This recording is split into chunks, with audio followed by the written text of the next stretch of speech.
ආදරණීය යාළුවන්ගෙන් පොඩි ඉල්ලීමක් කරනවා.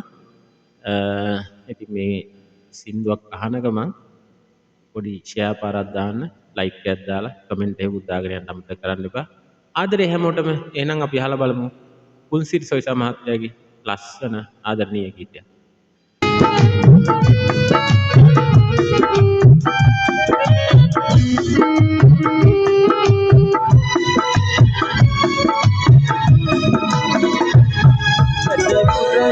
ඇඟලු